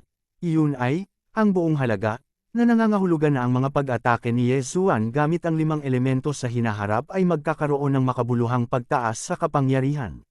Bilang karagdagan, mayroon siyang pagbawas sa pinsala laban sa mga ganitong uri ng pag-atake. Dati, pinataas ni Ye Zuan ang kanyang kapangyarihan sa pag-atake ng apoy sa pamamagitan ng pag-asa sa bloodline ng undead na Divine Phoenix at sa bloodline ng immortal na Unicorn. Ngayon, nakadagdag pa siya ng 4, which is very good. Sa ngayon, pinakawalan ni Ye Zuan ang 5 Elements Swordsman. Ang 5 Elements Swordsman, na nakasuot ng magandang costume, ay mayroon ding 5 elementong sphere na lumulutang sa paligid niya. Bagamat hindi siya bumaril, naramdaman din ni Ye Zuan ang kanyang hininga. Isa itong Sword Attendant na mas makapangyarihan kaysa sa Undead Sword Attendant. Siya ang kalaban mo, Terra. Kaagad na binigyan ni Ye Zuan ng utos ang 5 Elements Swordsman, at kaagad, pinatay ng huli si Ko Wenhua. Ang Ko Wenhua na ito ay ang tagapagtanggol ng 5 Elements daw. Nililinang niya ang 5 Elements Cultivation Technique. Kasama ng Mandate of Heaven, napakalakas ng kanyang kapangyarihan. Gayunpaman, ito ay parang larong pambata para sa 5 Elements Swordsman. Tumawag ka, isang slash ang bumasag sa hangin at inatake ang 5 Elements Sword Attendant. Kasabay nito, ang Swordsman of the 5 Elements ay naglaslas ng isang espada, at isang sword energy na naglalaman ng 5 Elements ay bumagsak sa hangin. Bang! Sa hangin, isang pagkabigla ang nawala. Ang dalawang espada ay nagbanggaan at naglaho. Ang Swordsman of the 5 Elements ay nasa parehong antas ni Ye Zuan, at siya ay isa lamang sa ika-4 na baitang walang hanggang emperador. Gayunpaman, ang kanyang pag-atake ay kapantay pa rin ni Ko Wenhua, na nasa antas ng 8th rank Eternal Monarch. Paano kaya yun? Nagulat si Ko Wenhua, maging si Ye Zuan. Gayunpaman, alam ni Ye Zuan na ang 5 Elements Sword Attendant ay ganap na immune sa mga pag-atake ng 5 Elements, at gayon din ang kanyang pag-atake. Sa makatuwid, sa banggaan ngayon lang, ang pag-atake ng 5-element swordsman ay direktang nag-dissipate ng sword energy ng kalaban na naglalaman ng 5 elements, at pagkatapos ay ang pag-atake ng 5-element swordsman ay katumbas ng kapalaran ng isa pa. Sa kabuuan, ang pag-atake na ito ni Ko Wenhua, para sa 5-element swordsman, ay ang pag-atake lamang ng destiny. Kung may ibang tao, ang 5-element swordsman ay magiging dahado, at sa pagkakataong ito ay tama lang. Sa isang iglap, ang 5-element swordsman at Ko Wenhua ay nagkaroon ng kamay sa kamay. Kahit na ang kaharian ng dalawa ay lubhang magkaiba, ang kanilang mga lakas ay pantay na hinati. Ang 5-element swordsman ay talagang makapangyarihan, mas malakas kaysa sa undead swordsman. Tumango si Ye Zuan ng may kasiyahan. Gayunpaman, hindi lang niya mapanood ang 5-element swordsman at Ko Wenhua duel. God of War Realm. Sa oras na ito, nag-activate siya ng isa pang whole card, at sa susunod na sandali, tila nag-freeze ang buong mundo. Bilang karagdagan sa kanya, isa pang master ng Qian Temple ang maaaring lumipat. Mata ng assassination. Bago pa makapag-react ang master ng Scarlet Flame Temple, si Ye Zuan ay lumapit na sa kanyang likuran at biglang naglaslas ng isang espada. Kanya, sa isang iglap, pinatay ng Sword God Flow ng tao, at pagkatapos ay nakuha ang boosting effect ng undefeated God of War. Superior. Sa pagbangon ng mundo, kinuha ni Ye Zuan si Xu Lao at ang iba pa para patayin si Ko Wenhua. Maging si Ko Wenhua ay dapat bigyang pansin ang labanang ito. Anak, ano ang pinanggalingan mo? Sa wakas ay hindi napigil ang magtanong ni Ko Wenhua. Patay ka, sasabihin ko ulit sa'yo. Hindi sinagot ni Ye Zuan ang tanong na ito dahil hindi ito kailangan. Ang laking hininga. Malamig na sumingot si Ko Wenhua at nagpas siyang ilabas lahat. Gayunpaman, sa harap ng iba't ibang pagkubkob, ang kanyang ikawalong ranggo na Eternal Monarch ay tila medyo mahina. Ang labanan na ito ay tumagal ng isang buong minuto. Dapat mong malaman na sa isang segundo, para sa powerhouse ng kaharian na ito, maraming bagay ang maaaring gawin. Halimbawa, madaling tumawid sa 10-10 bilyong kilometro ng lupa. Hindi banggitin ang walang hanggang emperador, kahit na ito ay isang immortal, madali siyang makakalampas ng 1,000,000 milya kasama ang walang kamatayang sayaw. Sapat na ang 1 minuto para lumaban sila ng hindi mabilang na beses. Gayunpaman, sa minutong ito, hindi si Ye Zuan ang pinigilan, kundi si Ko Wenhua. Talagang nakakatawa na ang isang marangal na 8th rank Eternal Monarch ay muling inayos dito ng isang grupo ng 4 na ranggo na Eternal Monarchs. Kung ito ay kumalat, ang mukha ni Ko Wenhua ay mapurol. Gayunpaman, ang hindi pa rin alam ni Ko Wenhua ay hindi nagawa ni Ye Zuan ang kanyang makakaya. Okay, enough fun, so you should go to accompany your 5 apprentices. Sa oras na ito, biglang lumingon ang sulok ng bibig ni Ye Zuan. Ngayon lang, ang master ng Qian Temple ay pinatay niya, at ang iba ay nalutas din niya mamaya. Sa madaling salita, mayroon siyang malaking cultivation resources sa kanyang mga kamay. Pagkatapos iyon ng 5-element swordsman, gusto ni Ye Zuan na subukan ang combat effectiveness ng 5-element swordsman, kaya naglalaro na lang siya mula ngayon. Ngayon, itigil ang paglalaro. Ding, nakalusot ang host, at kasalukuyang ikalimang baitang walang hanggang emperador. Sa isang iglap, ang hininga ng grupo ni Ye Zuan ay tumaas. Sword God Avatar, Xu Lao, Black Horn, Black Gold Sword Attendant, Undead Sword Attendant, 5-element Sword Attendant, at ang God of War Mounts na ipinatawag ni Ye Zuan, nang walang pagbubukod, ay na-promote mula sa 4th rank Eternal Monarch tungo sa 5th rank Eternal Monarch. Ang kabuuang lakas ay higit sa doble. Ano? Nagulat si Ko Wenhua. Bago siya makalusot, ang mga taong ito ay maaaring gumawa sa kanya ng lubos na wasak. Ngayon na ang kabilang partido ay parehong nakalusot, ito ay isang umuto. Maglakad. Gumawa ng mapagpasyang desisyon si Ko Wenhua at agad na tumalikod at umalis. Gusto kong pumunta ngayon, huli na. Nanlaki ang mata ni Ye Zuan. Sa susunod na sandali, lahat ay naglalaro ng kanilang mga baraha. Sunod-sunod, ang mga pag-atake ay bumagsak sa himpapawid, at si Ko Wenhua ay nabigla, naiwasan ang mga pag-atake ni na Xu Lao at He Jiao, ngunit natama ng 2 sword shi mula sa 5-element sword attendant at ang undead sword attendant. Maayos ang Death Sword intent ng Undead Swordsman, at kaya pa rin itong labanan ni Ko Wenhua. Sa oras na iyon, hindi niya mapigilan ang pag-atake ng 5-element Sword Attendant. Matapos ang pambihirang tagumpay, madaling talunin ng Invisible Sword Attendant ang kanyang protection sa tadhana, at nang lumubog ang 5 kulay na sword glow sa kanyang katawan, naramdaman ni Ko Wenhua ang pag-akyat ng kanyang dugo sa kanyang katawan. Sa susunod na sandali, si Ko Wenhua ay sumabog at namatay. Sa sandaling ito, tumangay lang si Yezuan upang iligpit ang Chen Kunring at destiny ni Ko Wenhua, at pagkatapos ay nilamon ito ng walang kabuluhan. Lakas, isang hakbang pa. Nagmukhang tanga ang mga disipulo ng Scarlet Flames Temple. Kung patay na ang Panginoon ng Templo, paanong pati ang Panginoon ng Templo ay namatay? Ito ay masyadong peke, tama. Bago sila makapag-react, ang grupong ito ng mga mababang antas na walang hanggang emperador ay tinanggap lahat sa paglunok na espasyo ni Xu Lao at He Jiao. Dahil mayroon siyang Beast God Bell, nakagawian ni Yezuan na hayaan si Megatron na magsagawa ng Soul Search. Pagkatapos lamang niyang basahin ang memorya ni Ko Wenhua ay napagtanto niya na ang 5 5-elements Divine Stone sa 5-elements Temple ay orihinal na ibinigay ni Ko Wenhua. Kabanata 2068 5 Elemento Mineral Vein. Sa Chen Kunring ni Ko Wenhua, nakakita rin si Yezuan ng maraming 5-elements Divine Stones. Sa ngayon, ibinigay niya ito sa 5-elements Sword Attendant para palakasin ito. Si Ko Wenhua ay ang tagapag-alaga ng 5-elements Dao, at ang 5-elements Dao ay isang half-step master. Ang mga tao sa 5-elements Dao ay nagsasanay sa tulong ng 5-elements Divine Stone. Karaniwan silang bumubuo ng isang grupo ng 5, at pagkatapos ay umakma sa isa't isa upang maglinang ng magkasama. Sa ganitong paraan, ang bilis ng paglilinang ay magiging mas mabilis kaysa sa mga ordinaryong tao. Sa 5-elements Dao, may ugat ba ang 5-elements Divine Stone? Bahagyang kumaibot ang mga sulok ng bibig ni Yezuan. Ngayon ang 5-elements Swordsman ay ang pinakamalakas na combat power sa ilalim ng kanyang command.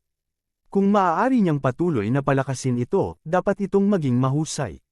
Kaya lang, ang 5 elementong Dao ay may kalahating hakbang na dominasyon sa kaharian, at dapat mag-ingat. Namatay si Ko Wenhua sa isang pagsabog. Bagamat nakolekta ang mga bahagi ng katawan, ang pagkakaiba ay medyo malaki, 80 lamang porsyento. Hindi ko alam kung ibinabalat mo ito sa isang tunay at peking maskara, makikita ba ito ng mga tao? Nagtaas ng kilay si Yezuan at nagpas siyang subukan ito. Dati, halos 100% na lang siya, pero ngayon, 80% na ang disguise niya, at hindi niya alam kung matutuklasan pa siya. Ang 80% ng pagbabalat kayo ay nangangahulugan na maaari lamang niyang magkaila ang 80% ng mukha, boses, hininga, at iba pa ni Ko Wenhua, at madali itong makilala. Kalimutan mo na, hindi masamang maging 80%. Pagdating ng panahon, sapat na para sabihin na ito ay sanhi ng paglilinang. Hindi na inisip ni Yezuan, at papunta na siya sa 5-elements road. Nagkataon, nagtayo si Ko Wenhua ng teleportation formation, na malapit sa Qian Temple, kaya mas mura ang Yezuan. Sa pamamagitan ng teleportation array na ito, tumawid si Yezuan sa isang malaking distansya at nakarating sa paligid ng 5-elements road. Ang ninuno ng 5 elemento na Dao, sinasabing nagtataglay siya ng espiritual na ugat ng 5 elemento, at ang kanyang pagkakaugnay sa mga elemento ng 5 elemento ay umabot na sa napakataas na antas, kaya noong siya ay isang kalahating hakbang na dawist, pinalapot niya ang 5 uri ng Dao, at ang kanyang lakas ay napakalakas. Naisip ito ni Yezuan, at sumandal sa 5-elements road mountain gate. Guardian Ko, bumalik ka na. Pagdating niya sa Wuxingdao Mountain Gate, maraming disipulo sa pintuan ang bumati sa kanya ng magalang. Nagkunwaring malalim si Yezuan, at pagkatapos tumanggo ng bahagya, pumasok siya. Hinanap niya ang alaala ni Ko Wenhua. Bagamat hindi kumpleto ang alaala dahil sa putol-putol na katawan, hindi dapat mahirap harapin ang mga ordinaryong bagay. 5-elements Dao, gaya ng inaasahan sa 5-elements Dao. Pagkapasok, hindi mapigilan ni Yezuan na matigilan, dahil nakaramdam siya ng mahinang hininga ni Ko Wenhua. Nangangahulugan ito na hindi bababa sa lahat sila ay pangwalong ranggo na walang hanggang mga emperador. Bilang karagdagan, mayroong ilang mga matatanda sa ranggo ng siyam na walang hanggang emperador. Sa kasalukuyang lakas ni Yesuan, kung gagawin niya ito dito, tiyak na ito ay isang walang pasasalamat na bagay. Pumunta ka muna sa Five Elements Mine. Bahagyang nanliit ang mga mata ni Yesuan. Siya ngayon ay nakabalat kayo bilang protector ng Five Elements daw na si Ko Wenhua, at kwalipikadong pumasok sa Five Elements Mine. Ang Five Elements or veins sa Five Elements daw ay makakapag-produce ng Five Elements Divine Stone, pero ang mga ninuno ng Five Elements daw ay hindi pinapayagang magmina sa kanila, dahil ang exercises na ginagawa nila, kung mag-practice sila sa Five Elements or veins, mapapabilis nila ang bilis. Ang Five Elements or vein ay napakabihirang, at kung ito ay masira, ito ay isang malaking kawalan.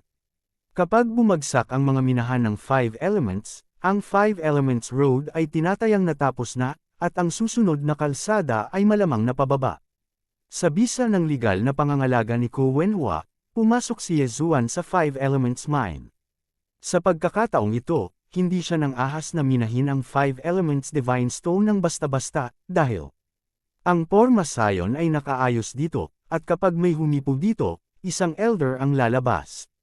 Gayunpaman, ang atensyon ni Yesuan sa pagkakataong ito ay hindi tumama sa Five Elements Divine Stone.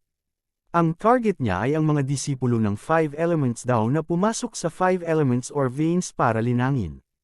Ang mga disipulo ng Five Elements daw, ang pinakanamumukod tanging isa ay isa lamang sa ikapitong ranggo na walang hanggang emperador, walang dapat ikatakot. Bahagyang kumaibot ang mga sulok ng bibig ni Yesuan, nakatingin sa limang tinidor sa unahan, at pinili ang isa sa mga ito para pumasok. Mayroong limang sub-mineral na ugat ng ginto, kahoy, tubig, apoy at lupa sa limang elementong ugat na ito, at bawat sub-mineral na ugat ay may hindi mabilang na mga kuweba. Bawat alagad na papasok, pipili ng kuweba para paglilinang. Pumasok si Yesuan sa kuweba ng minahan ng ginto, naramdaman ito, at nalaman na mayroon ding maliliit na guardian formation sa loob. Kung hindi ka pumasok ng personal, hindi mo alam kung sino ang nasa loob. Casual na nakahanap si Yesuan ng minahan at pumasok, at nalaman na may isang disipulong naglilinang sa loob. Naramdaman ng Five Elements daw na disipulo ang pagdating ni Yesuan, at bago niya imulat ang kanyang mga mata, bahagyang nagalit siya. Dapat mong malaman na ang mga patakaran ng Five Elements Mine ay malinaw na nakasulat sa pintuan. Hanggat may tao, magniningning ang guardian formation, kaya bawal pumasok ang ibang tao. Gayunpaman, matapos makita ang mukha ni Yesuan, pilit na itinaboy ng Five Elements daw na disipulong ito ang mga salita na umabot sa kanyang lalamunan. Guardian Ko, itong Five Elements daw na disipulong ito ay nagmamadaling naghilo. Ngunit nang bumaba ang kanyang boses, biglang nawala ang figure ni Yesuan, at pagkatapos ay lumitaw sa kanyang likuran. Kanya, isang malutong na tunog ang kumalat, at ang ulo ng disipulong ito ay direktang pinutol ng espada ni Yesuan. Sa isang iglap, ang tadhana sa katawan ng disipulong ito ay naging walang hanggang bato ng tadhana. Tumanggap, inalis ni Yesuan ang bangkay at mga labi ng hindi nagsasalita. Mabilis na nangyari ang eksenang ito, ang disipulo ng Eternal Monarch sa ikalimang baitang ay hindi makapag-react, at pinatay. Sa ganitong paraan, walang makakapansin. Pagkatapos, iniwan ni Yesuan ang minahan na ito, at pagkatapos ay pumasok sa pangalawang minahan. Ginamit niya ang parehong paraan upang patayin ang lahat ng tao sa mga minahan na ito para sa tubo. Mayroong libu-libong tao na naglilinang sa ganitong uri ng gintong minahan ng nag-iisa, at least lahat sila ay nasa antas ng pangatlong ranggo na walang hanggang emperador, dahil ang kaharian na ito ang pamantayan sa pagpasok sa limang elementong minahan. Upang mapabuti ang kahusayan, nagpasya si Yesuan na palayain sina Shulao, Hejiao at iba pa upang tulungan siya. Gayunpaman, masyadong halata sina Hejiao, Shulao at iba pa para madaling matuklasan. Kapag natuklasan, magdudulot ito ng maraming hindi kinakailangang problema, tulad ng pag-akit sa atensyon ng mga matatandang tagapag-alaga. Ang Guardian Elder ay master ng 9th rank Eternal Emperor, at isang hakbang na lang ang layo niya sa Half-Step Master. Napakalakas na tao, kayang lumaban si Yesuan, ngunit huwag kalimutan, kaninong teritoryo ang nasa ilalim ng kanyang mga paa. 5 elementong daan. Ang labanan sa pinakamahalagang lugar ng 5 elements daw ay natural na makaakit ng atensyon ng mga ninuno ng 5 elements daw.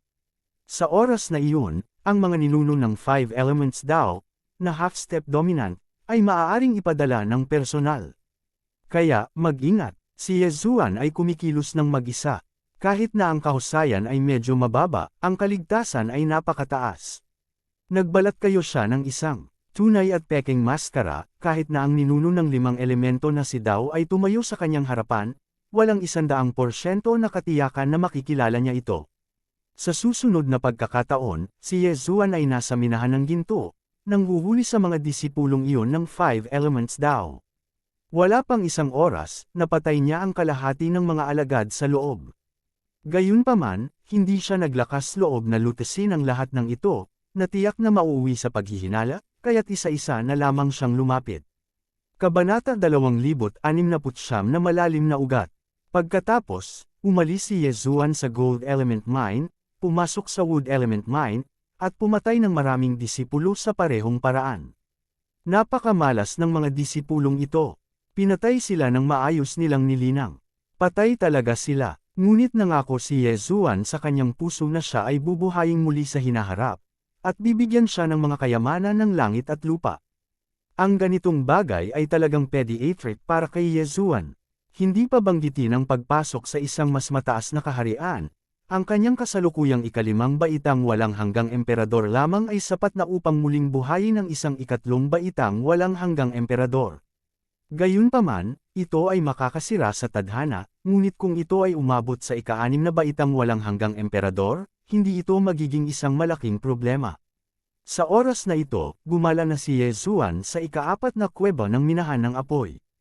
Naramdaman niya ito ng ilang sandali, at natagpuan na ang kanyang kapalaran ay umabot na sa antas.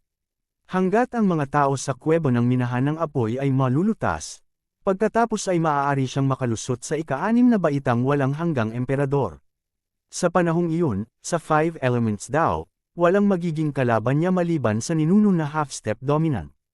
Ang lakas niya ngayon ay damobel man lang kumpara noong una siyang pumasok sa 5 elements mine. Pagkatapos ng lahat ng mga disipulong ito ay mayroong ilang 5 elementong sacred stones. Kahit na ang bagay na ito ay mas masahol kaysa sa 5 elementong sacred stones, ito ay mas mahusay sa dami. Sa makatuwid, ang 5 element swordsman ay nag-improve din ng husto. Hindi nagtagal, halos malutas ni Yezuan ang mga tao sa kuweba ng minahan ng apoy. Oo, sa pagkakataong ito ay wala siyang pag-aalinlangan.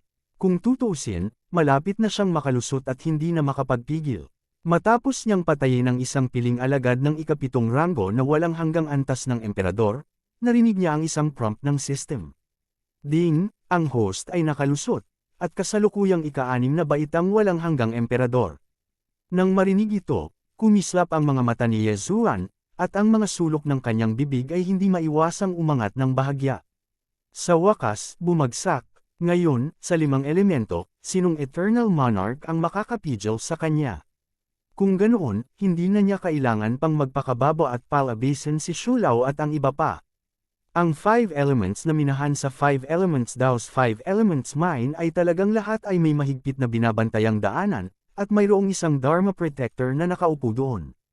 Alam ni Yezuan na ang 5 kalsadang ito ay patungo sa kailaliman ng 5 elements mine, na siyang ipinagbabawal na lugar ng 5 elements road, at kahit ang mga tagapag-alaga ay hindi makapasok. Kasabay nito, mayroon ding patutunguhan ni Yezuan. Sa sandaling iyon, naglalakad siya patungo sa pasukan. Tagapagtanggol ko. Nakilala ng isang tagapag-alaga sa pasukan si Yeshuan Lai.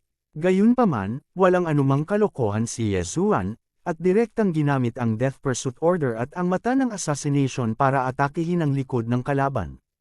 Kanya, isang malutong na tunog ang kumalat, at agad na nahulog ang tagapag-alaga. Biruin mo, kahit na ang mga elder ng 9th grade Eternal Emperor ay hindi karapat-dapat na banggitin sa harap ni Yezuan, lalo pa ang tagapag-alaga ng Eternal Emperor sa ika-8 baitang. Ang 5 kalsadang ito ay binabantayan ng isang tagapag-alaga ng Dharma, at sa kailaliman, sinasabing mayroong 2 matanda. Napaisip si Yezuan sa kanyang sarili. Nalaman niya ang tungkol dito mula sa alaala ni Ko Wenhua. Dalawang elder, iyon ay, dalawang 9th rank Eternal Emperors, ang halagang ito ay hindi mababa. Gayunpaman, sa harap ni Yezuan, hindi ito sapat para makakita. Walang sinabi si Yezuan, pumasok sa daanan na ito, at pagkaraan ng ilang sandali, naramdaman niya ang dalawang malalakas na paghinga. WHO. Bago lumabas si Yezuan sa daanan, isang matandang boses ang nagmula sa loob. Elder, may isusumbong ako.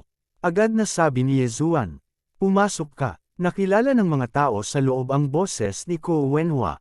Nagpatuloy si Yezuan sa paglalakad, at nang lumabas siya sa daanan, nakita niya ang dalawang matandang lalaki na nakasuot ng elder costume ng Wuxingdao, nakaupo na nakakross ang paa sa gitna. At sa likod nila, may isang simpleng gate, dapat mayroong sekreto ng pagbuo ng 5 elements or veins. Guardian Ko, naalala ko na hindi ikaw ang bantay ngayon, bakit ka nandito? Sabi ng isang nakaitim na matanda. Dahil, nandito ako para patayin ka. Nagmamadali si Yezuan, at bago bumagsak ang mga salita, lumingon siya sa likod ng kabilang partido. Bitik. Ang Eternal Emperor artifact sa Elder na ito na may itim na damit ay direktang nabasag sa mga piraso. Ang isang suntok ni Yezuan ay masisira ang kanyang depensa, pagkatapos ay ang susunod na suntok ay papatay sa kanya. Ano? Nagulat ang matanda na nakasuot ng itim at ang isa pang matanda na nakasuot ng puti. Si Ko Wenhua ay isa lamang rank 8 na Eternal Monarch, at ang nakaitim na nakasuot na Elder, kahit na ang kanyang lakas ay hindi ang pinakamataas sa Eternal Monarchs, siya ay nasa gitnang yugto din ng isang rank 9 na Eternal Monarch. Paano niya ito nagawa? Mapanghimagsik na bastard. Nang makita ito, agad na kumilos ang matanda na nakasuot ng puting damit upang hulihin si Ko Wenhua. Ngunit sa susunod na sandali, maraming figure ang lumitaw sa harap ni Yezuan, na tinakpan ang kanyang figure. Puff! Ang pag-atake ni Elder Baipao, matapos patayin sina Shulao at He Jiao, ay hinaram ng Invisible Sword Attendant. Kasabay nito, sinamantala ni Yezuan ang puwang na ito para umiwas sa likod ng kalaban. Bitik!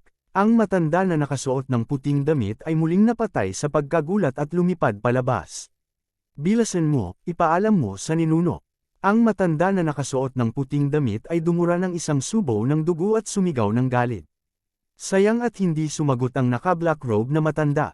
Ang matanda na nakasuot ng puting damit ay may malungkot na ekspresyon sa kanyang mukha.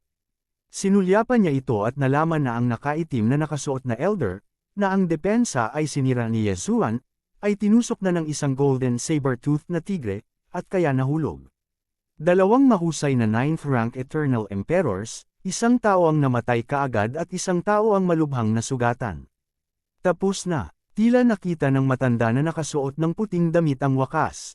Si Yezuan ay may kakayahang patayin ang nakaitim na elder sa loob ng ilang segundo, kaya natural na mayroon din siyang kakayahan na patayin siya sa ilang segundo.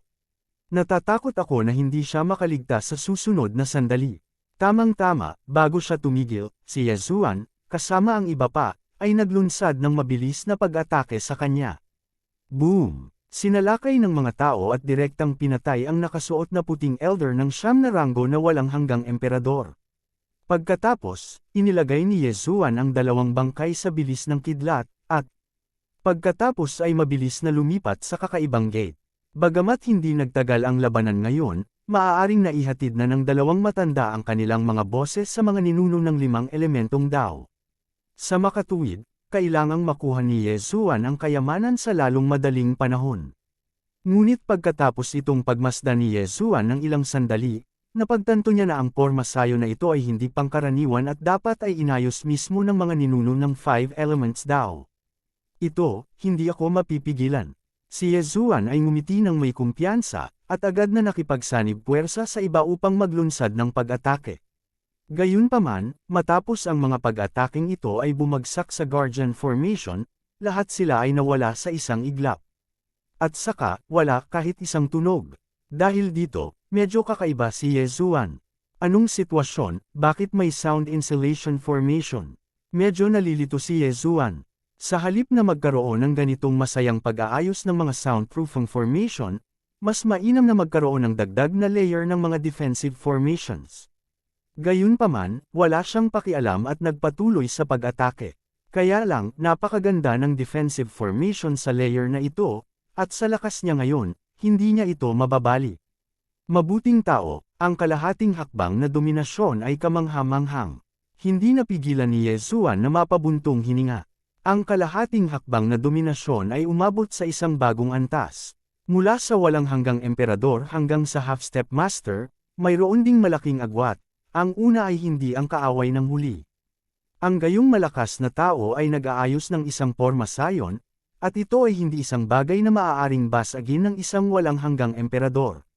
Higit pa rito, si Yesuan ay isang pang-anim na baitang walang hanggang emperador. Kabanata 2070 ninuno ng 5 elemento daw. Kung ganoon ang kaso, kailangan kong gamitin ang aking trompeta, kunin ang mga bagay, at umalis.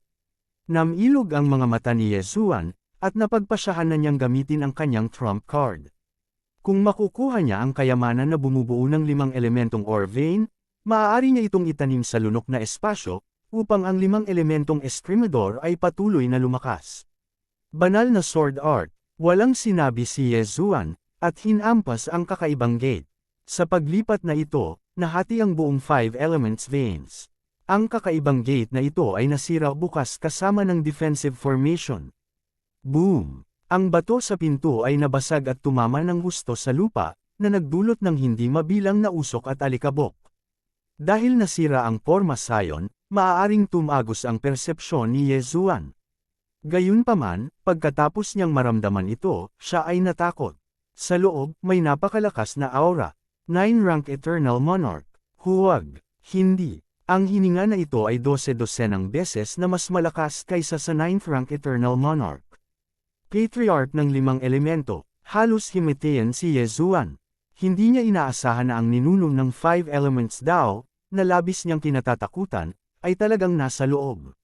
Bagamat na puno ng usok at alikabok ang hangin, si Yesuan ay nagtataglay ng Eye of Things, at nakakita siya ng isang figure na nakaupong nakakross ang paa sa loob. Malamang, ito ang ninuno ng 5 elements daw. Ang pinaka-nakakatawa ay ang espada ni Yesuan ay dumaong lang sa tabi ng ninuno ng 5 elements daw, kalahating metro lang ang layo. Hanggat ang distansya ay lumihis muli, marahil ang Divine Sword Art lamang ay maaaring patayin ang Supermaster na ito na dominado ng kalahating hakbang. Nakahiga sa isang malaking slot, nagmura si Yesuan sa kanyang puso. Sa oras na ito, ang ninuno ng 5 elemento na si Dao ay nag-react, at sa pagwagayway ng kanyang kanang kamay, mabilis niyang iniligpit ang 2 bagay sa tabi niya. Ang 2 bagay, na ito ay kanyang mga sikreto. WHO. Isang matandang boses ang nahulog sa tainga ni Yesuan. Ang kanyang ekspresyon sa oras na ito ay lubhang kapanapanabik, tulad ng si Yesuan ay pumasok noong siya ay gumagawa ng sunod-sunod na pamilya, siya ay medyo nataranta. Gayunpaman, hindi tumugon si Yesuan, sumimangot siya at nag-iisip tungkol dito. Ang 2 bagay na iyon na iniwan ng mga ninuno ng 5 elemento na daw ay dapat na mga sikreto ng 5 elements or veins. Kung alam niya ito ng mas maaga, dumaan siya at iniligpit ang mga gamit. Luigi talaga, sino ka at paano ka nakapasok? Tanong muli ng ninuno ng 5 elemento. Kakaiba talaga, dapat may 2 matanda na nagbabantay sa pinto, bakit wala na? Gayunpaman, pagkatapos niyang pag-isipang mabuti, nalaman niyang ang kaharap niya, may kaunting impresyon, ay talagang tagapagtanggol ng kanyang 5 elemento. Dahil 80% lang ang camouflage effect ni Yesuan, at ang 5 elements daw Patriarch ay sobrang misteryoso, kahit na siya ay isang protector, maaaring hindi siya makatagpo, kaya hindi nakilala ng Waxing daw Patriarch ang mukha ni Ko Wenhua sa tamang panahon. Ancestor, nandito ako sa pagkakataong ito dahil 2 bagay ang gusto ko sa iyo. Sabi ni Yesuan. Ano? Matapos marinig ito, ang ninuno ng 5 elemento na si Dao ay nagtanong ng hindi malay. Tama, yung 2 niligpit mo lang. Nakangiting sabi ni Yesuan. Kamatayan sa korte, galit na galit ang ninuno ng 5 elements daw. Kahit na hindi ko alam kung paano nakapasok si Yesuan, hindi ko alam kung saan nagpunta ang 2 matanda. Sa madaling salita, ang bagay na ito ay sekreto ng 5 elements daw, na tanging matatanda lamang ang nakakaalam.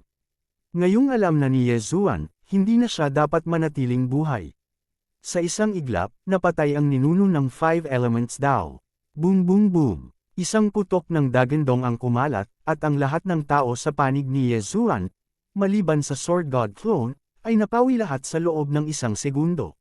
Napakalakas, tulad ng inaasahan ng isang master sa half-step dominance level. Hindi mapigilan ni Yezuan na mapabuntong hininga sa kanyang puso. Ang powerhouse na nangingibabaw sa kalahating hakbang ay ang pagsasanib ng Dao Fruit at 99 Destiny sa Dao Heart. Ang mga ninuno ng 5 Elements Dao ay nagtataglay na ng Dao Heart, at ang kanilang lakas ay pambihira. Sa kabutihang palad, ang clone ng Sword God ay hindi magagapi, at kahit na matalo siya sa loob ng 10,000 taon, hindi siya mamamatay. Gayunpaman, sumunod, nag-alinlangan si Yezuan. Sa kanyang kasalukuyang kapangyarihan sa pakikipaglaban, hindi siya maaaring maging kaaway ng mga ninuno ng 5 Elements Dao, kahit na isang 5 Elements Swordsman. Kaya, pumunta o manatili. Huwag muna, sirain ang 5 Elements Dao at pag-usapan ito. Naningkit ang mga mata ni Yezuan. Sa pagkakataong ito, nagpasya siyang ipadala ang Diyos. Kinaladkad ng Sword God Clone ang ninuno ng 5 Elements Dao, at personal na dumating ang kanyang bathala. Sa kanyang lakas, maliban sa mga ninuno ng 5 Elements Dao, walang makakapigil sa kanya. Hanggat ang ibang mga tao ng 5 Elements Dao ay nawasak, maaari siyang makalusot sa ikapitong ranggo na Eternal Monarch. Sa oras na ito, biglang nagbago ang mukha ni Yezuan at bumalik sa orihinal nitong anyo, dahil si Megatron, na naging tunay at peking maskara, ay kinuha na niya. Ang Diyos ay bumaba na sa 5 Elements Dao at nagsuot ng Void Spirit Armor. Upang maging ligtas, ipinatawag pa niya ang Black Gold God Armor. Ang ninuno ng 5 Elements Dao ay isang half-step master. Kahit na hindi niya kailangang umatake ng may lakas, maaari niya itong patayin sa kanyang mga kamao mag-isa, kaya mag-ingat. Boom! Sa loob ng 5 Elements Mine, patuloy na naririnig ang mga nakakabinging tunog. Ngunit sa sandaling ito, ang ninuno ng 5 Elements Dao, na hindi kayang talunin si Yezuan hanggang mamatay, ay may naramdaman. Anong ginawa mo? Ang ninuno ng 5 elemento na si Dao ay hindi maiwasang magtanong. Wala lang, pinapatay lang nito ang mga nakatatanda sa 5 Elements Dao. Ngumisi ang Sword God Clone. Nagbago ang mukha ng ninuno ng 5 Elements Road, ngunit hindi siya umalis sa lugar at nagpatuloy sa pag-atake kay Yezuan. Napakatalim ng kanyang atake. Kung ito ay Diyos muli ni Yezuan, kahit na mayroong itim na gintong baluti at isang haka-haka na baluti, natatakot ako na may panganib na mahulog. Gayunpaman, nang sumalakay ang ninuno ng 5 Elements Dao, biglang tumaas ng husto ang aura ni Yezuan. Bagamat walang tagumpay, ang antas ng tadhana ay talagang bumuti, iyon ay dahil ang iba pang mga matatanda ng 5 elemento na si Dao ay pinatay ng kanyang Diyos, at ang lahat ng tadhana ay hinigop na. Bilang karagdagan, mayroong mga tagapag-alaga na iyon, pati na rin ang mga disipulo ng antas ng panggitnang antas na Eternal Monarch. Matapos malutas ang mga ito, ang Diyos ni Yezuan ay pumasok sa 5 Elements Mine, at pagkatapos ay nagsimulang minahan ang 5 Elements Divine Stone. Bilang karagdagan sa pagpapalakas sa 5 Elements Swordsman, ang 5 Elements Divine Stones na ito ay maaari ding gamitin para mag-forge ng mga armas. Hanggat nabawi ng Divine Sword Art ang cooldown, maaaring magdulot ng banta si Yezuan sa mga ninuno ng 5 Elements Dao. Bastard, naglakas loob kang sirain ang 5 Elements Dao ko. Ang ninuno ng 5 elemento na si Dao ay biglang may naramdaman at hindi napigil ang sumigaw ng galit. Kung masisira, masisira. Anyway, kaya mong buhayin ang mga ninuno, hindi ba? Sabi ni Yezuan. Kamatayan sa korte. Ang ninuno ng 5 elemento na si Dao ay galit na galit, at wala siyang pakialam sa anumang bagay at inatake si Yezuan ng buong lakas. Gayunpaman, lumaban siya ng mahabang panahon, ngunit hindi man lang nasugatan si Yezuan, ito ay masyadong kakaiba. Sa kabilang panig, ang Diyos na si Yezuan at ang iba pa ay nagsimula na sa pagkamot sa 5 Elements Divine Stones. Gayunpaman, ito ay wala sa ninuno ng 5 elementong Dao, dahil mayroon siyang 5 kulay na banal na bato, hanggat ang 5 kulay na banal na batong ito ay naroon pa, kung gayon ang kanyang 5 elementong Dao ay hindi masisira. Para naman sa iba, sa kanyang kaharian, kahit isang ikapitong baitang Eternal Monarch, madali siyang mabubuhay muli.